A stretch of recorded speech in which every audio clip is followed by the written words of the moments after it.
నమస్తే, welcome to Abhinav Bharat. తప్పిపోయిన పారిపోయిన పసివాళ్ల కోసం వాళ్ల తల్లిదండ్రులు బంధువులు వెతికే ప్రదేశాల్లో రైల్వే స్టేషన్ ఒకటి. అలాగే అభం శుభం తెలియని ఆ చిన్నారులు ప్రమాదకరమైన వ్యక్తుల చేతికి చిక్కేది కూడా ఎక్కువగా అక్కడే. ఇలాంటి పరిస్థితుల నుంచి పిల్లల్ని కాపాడుకునేందుకు రైల్వే శాఖ ఏర్పాటు చేసిన గొప్ప కార్యక్రమం నన్హే ఫరిస్తే.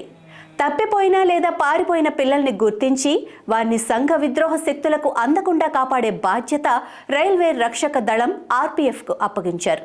అయితే గడిచిన 7 ఏళ్లలో 84,119 మంది పిల్లల్ని ఆర్పీఎఫ్ సిబ్బంది కాపాడినట్లు రైల్వే మంత్రిత్వ శాఖ ఒక ప్రకటనలో తెలిపింది.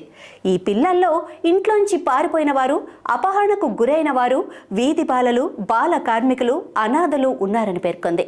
రైల్వే స్టేషన్లలో, రైళ్లలో ఆర్పీఎఫ్ దళాలు వీరిని గుర్తించి ఆయా జిల్లాల బాలల సంక్షేమ కమిటీ ద్వారా తల్లిదండ్రుల దగ్గరకు చేర్చినట్లు తెలిసింది. 7 ఏళ్లలో 84,000కు పైగా పిల్లలు, అంటే సరాసరి నెలకు 1000 మంది పిల్లల్ని ఆర్పీఎఫ్ కాపాడిందన్నమాట. ఇది నిజంగానే ఎంతో అభినందించదగ్గ విషయం. ఎందుకు అంటే వాళ్ళు ఎంతో అంకిత భావంతో, బాధ్యతతో పనిచేస్తే తప్ప ఇంతమంది పిల్లల్ని గుర్తించి కాపాడటం సాధ్యం కాదు. ఇంతమంది జీవితాలను, ప్రాణాలను కాపాడటంతో పాటు ఇన్ని వేల కుటుంబాల కన్నీళ్లు తుడిచిన మన రైల్వే దళానికి సలాం చెప్పకుండా ఉండలేం. నాయకులారా, మీ పనితనం మీ అధినాయకులకు తెలియజేయాలనుకుంటున్నారు. ప్రజలారా, మీ సమస్యలను మీ నాయకులకు తెలియజేయాలనుకుంటున్నారు. ప్రజా సమస్యల పరిష్కార వేదిక మీ అభినవ్ భారత్.